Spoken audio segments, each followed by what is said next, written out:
Hace un par de meses que no he podido conciliar el sueño. Hay una presencia que no me deja en paz. Siempre está pegada a mí. Esto es un horror y necesito ayuda. Si aún no te has suscrito, te recomiendo que lo hagas. No te vas a arrepentir.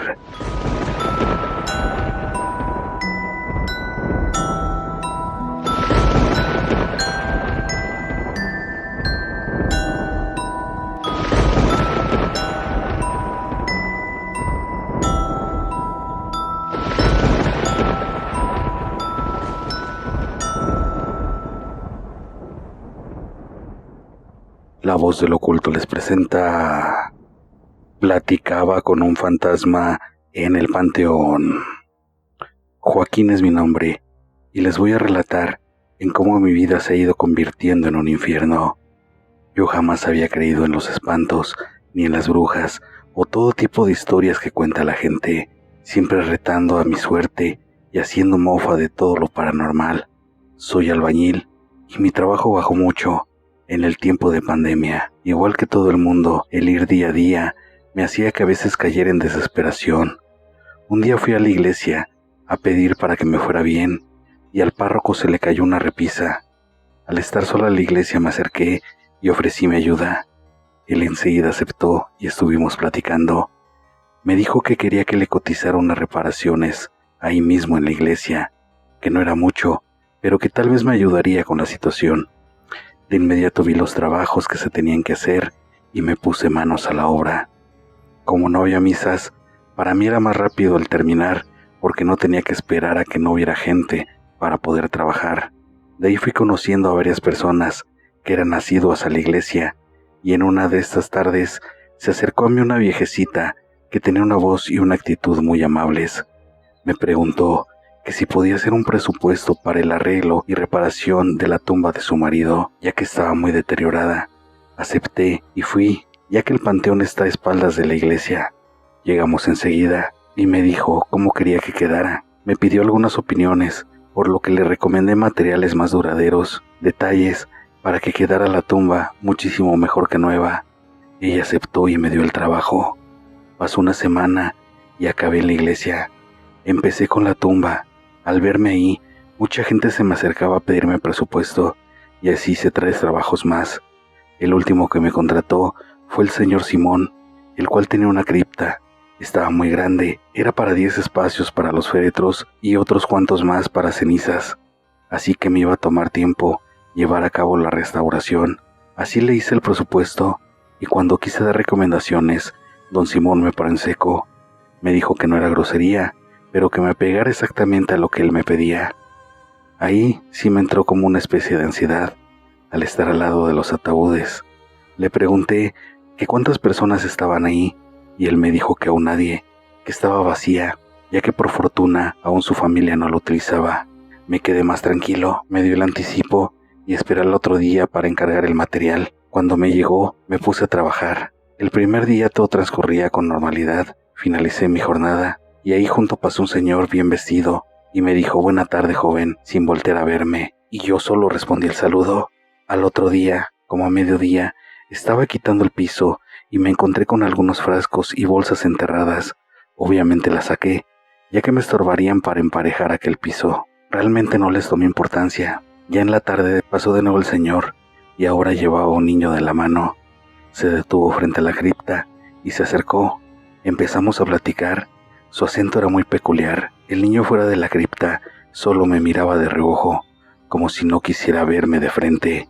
Me pareció extraño que alguien llevara a su hijo y lo dejara en la puerta para él entrar a platicar a la cripta. Sentía la mirada fija del niño y cuando lo volteaba a ver evadía mi vista. Así fue la primera semana. Hasta pensé que no se trataba de alguien con dinero, pues diario traían la misma ropa. Más bien empecé a pensar que se trataba de gente en situación de calle. Créanme que no me importaba, porque a pesar de mi escepticismo se escuchaban muchas cosas, pero lo que más me incomodaba era que al interior de la cripta se llegaban a escuchar unos quejidos de dolor, pero obviamente no había nadie. Al llegar a mi casa, mi esposa siempre me esperaba en la entrada con un cambio de ropa y mis pantuflas. Al terminar de cambiarme, me ponía, aparte de mi desinfectante, una rama de ruda en el oído porque decía que ahí agarras aire y no quería que metiera tierra del panteón que traía en la ropa a la casa. La sacudía afuera y después le echaba en una bolsa negra para el otro día lavarla de inmediato. Ese fin de semana, desde que llegué el sábado en la tarde, todo en la casa se sentía diferente.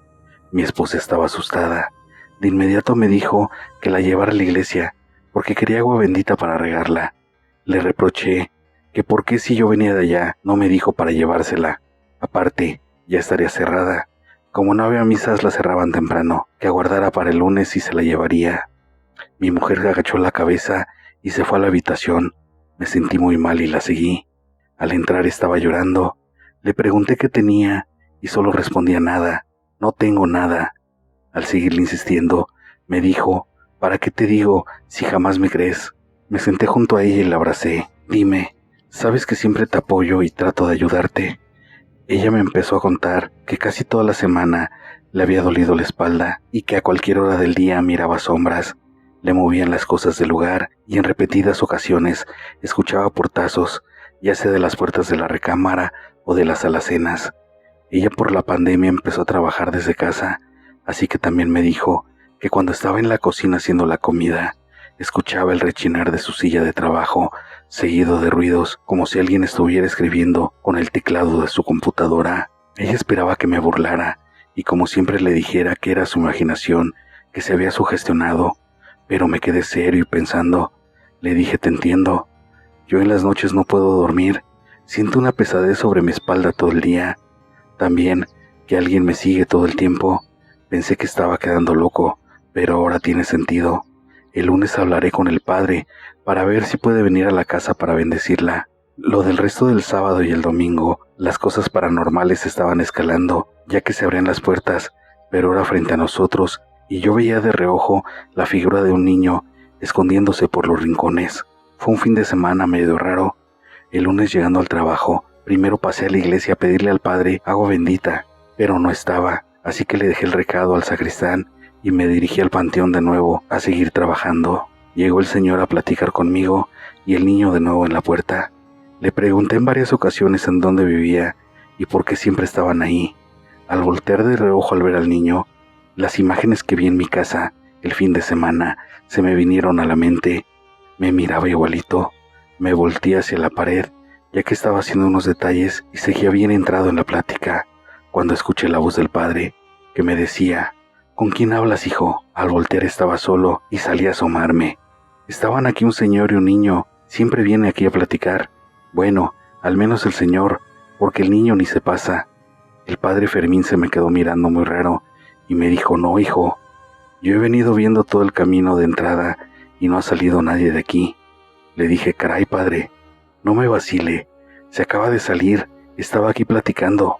El padre me dijo muy serio, hijo, no acostumbro a bromear y te digo que no había nadie.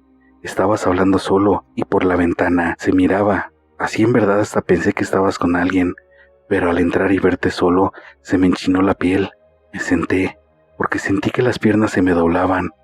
No me entraba en la cabeza el cómo era posible que el padre no lo hubiera visto, y me dije que a lo mejor a pesar de su seriedad me quería jugar una mala pasada, pero él me jaló y me dijo que le dijera el aspecto del señor y del niño. Se los describí.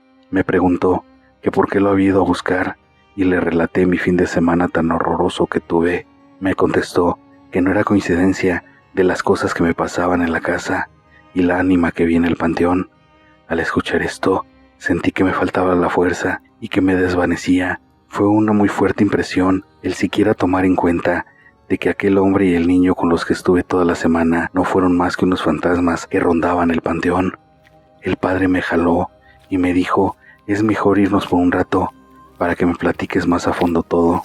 Le describí perfectamente todo lo que me estaba pasando en la casa y me dijo, hijo, déjame decirte que te llevaste algo del panteón y creo que el niño más bien podría ser una entidad demoníaca. A ellos les encanta disfrazarse de niños para así lograr la confianza de la gente. Me dio el agua bendita y me dijo cómo rociarla y qué oraciones hacer cuando lo estaba haciendo. Cuando llegué a casa había muchísimas más manifestaciones. Mi esposa estaba bien asustada y yo me sentía muy mal. Hasta se me subió el azúcar por el susto del panteón. De inmediato empecé a rociar el agua bendita, pero fue como si los hubiera retado, pues las cosas en la casa, los ruidos, el frío y todo se dio de manera más fuerte. Ese día nos tuvimos que ir a la casa de una de mis hermanas que viven cerca de nuestra casa. Ya era imposible estar ahí, sentía que me faltaba el aire. Al otro día fui a visitar al señor Simón para decirle lo que me había pasado, y por fortuna me faltaba muy poco para terminar. Hablé con un amigo que también es albañil y le pedí que terminara el trabajo. Don Simón se portó muy comprensivo y aunque no me creyó, aceptó. Llevé a mi amigo y le expliqué lo que faltaba, también para llevarme mi herramienta. Obviamente, también a Alexis, mi amigo, le expliqué lo que me había pasado, para que tuviera sus precauciones, pero él decía que él no le tenía miedo a nada. Iba muy asustado y nervioso, pero no me sentía tan mal acompañado por Alexis. Aparte, también pasé a ver al padre Fermín para relatarle lo que había pasado al rociar el agua bendita. Al salir del panteón volteé y vi parado al señor con el niño de la mano, y la expresión de su rostro era de burla, muy demoníaca, y me dijo adiós con la mano. Grité, ahí están, y jaloné a Alexis. Él me dijo, cálmate, aquí no hay nadie. De nuevo mi corazón empezó a latir súper fuerte y al ver al padre corrí hacia él. Le dije, padre, ahí están, ahí parados, ¿no los ve? El padre me tomó por el brazo y me dijo que me tranquilizara. Es probable que solo tú los puedas ver. Vamos a la iglesia a tomar mis cosas e iré a tu casa. En el trayecto le marqué a mi mujer y le dije que se quedara en la casa de mi hermana, que yo me comunicaría. Me explicó el padre antes de entrar que lo que le describí y desenterré en la cripta pudo haber sido un trabajo de brujería, y lo más probable es que por eso se me pegaron estos entes demoníacos. También me dijo que tenía que hacerle una liberación a la casa, o sea, un exorcismo, para que se me despegaran estas cosas. Entramos y el ambiente era hostil.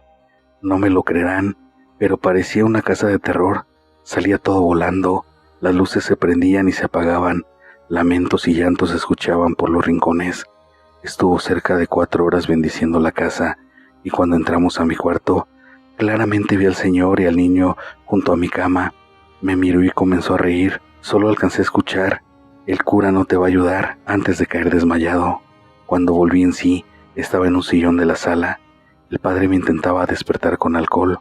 Él tenía unos rasguños en el cuello y un fuerte golpe en la mejilla, consecuencia de los fuertes ataques.